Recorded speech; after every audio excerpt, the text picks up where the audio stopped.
being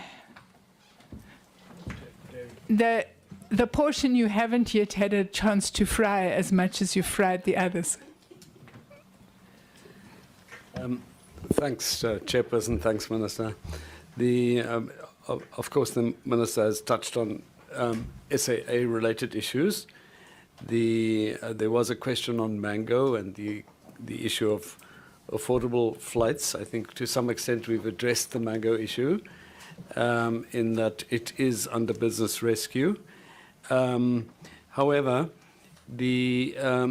one has to understand that it didn't just go under business rescue for the sake of it. It crumbled. And so it may have been providing affordable flights for a period, but it was unsustainable. And it was running at a loss, a serious loss. So I think the big issue is always, do you simply provide affordable flights irrespective of whether it's sustainable and running it and covering its own expenses, in which case, if you do that, you have to, there's only one other source, and that is the Treasury. You have to use taxpayers' money to do that. At the moment, it's not for us to say whether mango will come back onto the market, because it's in the hands of the business rescue practitioner, who seems to be confident that there is a potential buyer of mango. What's happened, honourable members, over the last period is that the domestic market has become highly competitive, which is a good thing for on the pricing side. So we have a number of very active airlines on the domestic market. And SAA is in the process of recovery and emerging. But during this period, AIRLINE and Fly SAF Air and Airlift, they all entered the market, and they're there. SAA could well, over a period, provide more domestic flights. But as we stand, there is a competitive domestic market where SAA, honourable members, has a serious advantage, is the kind of aircraft we have, the kind of expertise we have, the branding that we have, and it's on the regional flights and the intercontinental flights. As you've already heard, on the intercontinental front, and this is part of the growth path that we're on at the moment. Last year, in October last year, the Sao Paulo flight, both to Johannesburg and to Cape Town, was introduced. Then in April this year, the direct flight to Perth was introduced. So we are on a sort of an expansion path. The question was asked by one of the honourable members, and how are you going to fund? What is your expansion path? Well, that expansion path, which had to be adjusted, I'm going to touch on privatization or no privatization, although it's not an SAA-specific question, but the general question, the general issue pertaining to whether to privatize, whether investment is tantamount to privatization, etc. But for the moment, let's just say that the plans had to be adjusted when the 3 billion rand promised by Takatsu, if you like, that investment, when it fell through. I'm not going to go into whether it was a good decision to go for that investment initially, or that share equity partner, but I think it's important for us to understand that SAA had gone into business rescue. And in securing a share equity partner, it was saved from going into liquidation under Minister Pravin Gordhan. Not trying to protect any minister or trying to project any minister positively, but this is the truth. This is what happened. So it was able to get out of business rescue. And it came out of business rescue in September 2021. And so it's only been out of business rescue for effectively 3 years. And when it came out of business rescue, it was a seriously weakened airline. there's been steady growth. I referred to it. I don't want to repeat myself. Can I just say that, and that there is value, in response to this question, why not just privatize? There is real potential value in having a national carrier. I don't want to go into all of the arguments because we don't necessarily have time to do so. But there's no, at this stage, as I understand it, the issue of bringing in a share equity partner is the prerogative of the shareholder. So but the fact of the matter is, if we are going to expand the way honourable members would like to see us expand, we will need a cash injection. Question is, where does the cash injection come from? As I understand it, there's no at this stage, there is no question of privatizing. We are not in the situation we found ourselves in when we were under business rescue, or when we just came out of business rescue. There is a clear distinction between privatizing and getting investment. Qatar has just invested in one of our domestic airlines. They've just taken a 25% share, and it was to the benefit of that airline. So I think our responsibility, under the guidance of the shareholder, is to do what's best for our country, what's best for our economy, and in this specific case, what's best for the airline. So, there's no question of privatization, if you like. I don't believe it's being debated at this stage. But at this stage, there's a common understanding that, if we're going to grow as much as we would like to grow, there will have to be some kind of investment. So where are we today? At the moment, we are flying about 16 aircraft. By next year, of course, as we add new routes, we will need additional aircraft.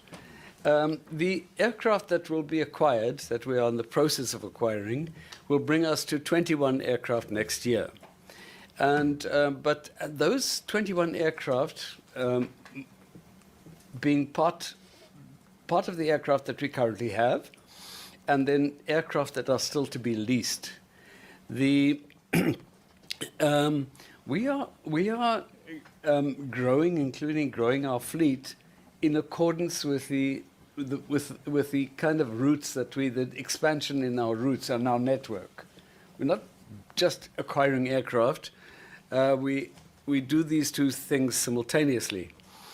I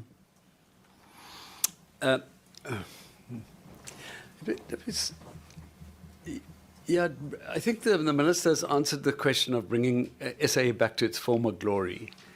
It's the only way we would be able to do that is with serious investment in the airline. Whether it's investment from whatever source it might be, whether it's from a DFI or whether it's from the state or whether it's from a private investor, the only way we could possibly bring the SAA back to its former glory. It should be borne in mind, honourable members, that the former glory was a little bit misleading. So, you can have a big airline, but when year after year, you're showing a loss, it becomes an accumulated loss, and who takes on the burden of that loss? The taxpayer. And, so there'd be serious and legitimate questions about whether the taxpayer would want to continue financing an airline. So it's a valid question. The issue of skills requirements, I think the minister has largely answered that, but we will bring in additional skills as we grow. And we're not having difficulty with that. Of course, obviously, when going into state rescue, into business rescue, we lost a lot of skills. At the moment, it's not a constraint. It's not a constraint on the further growth of the airline. I want to give honourable members an assurance of that.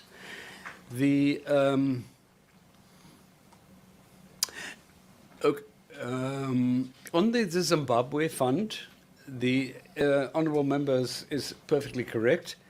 There is what we call a legacy debt, and if, with your permission, Chairperson, you know, we've been in serious contact with the Zimbabwean government. 1.1 billion rand is not a small amount of money.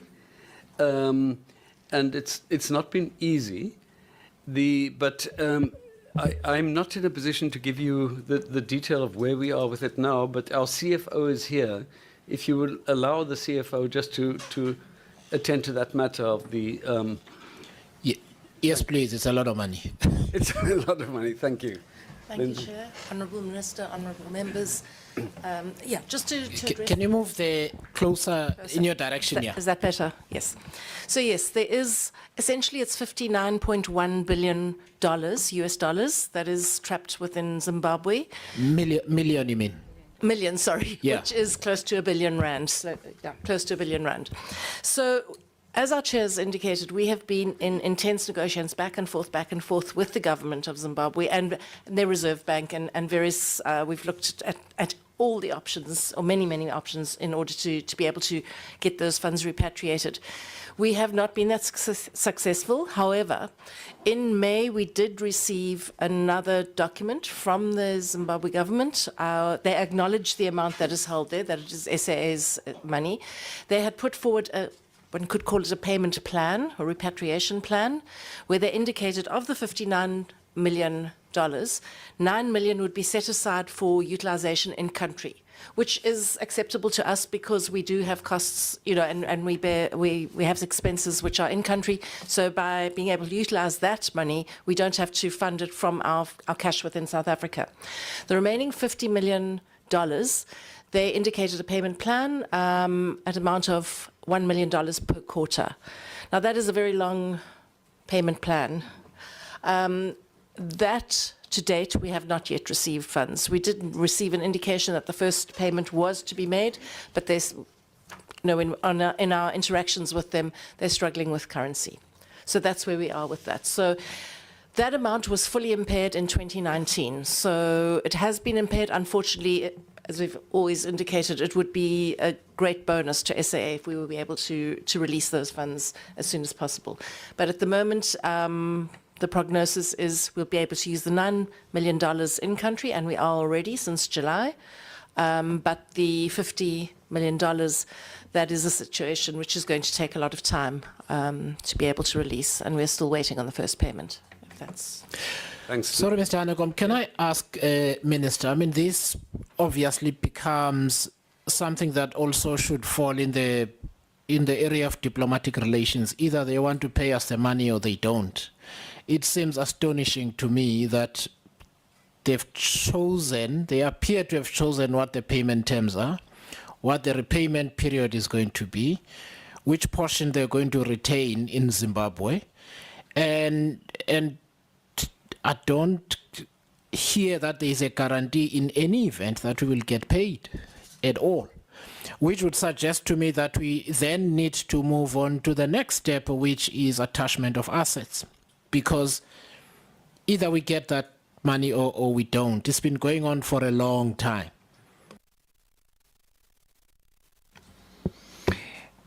Chair, I will ask the board to elevate this matter to me with the full history, so that we can consider whether there should be diplomatic or punitive remedies.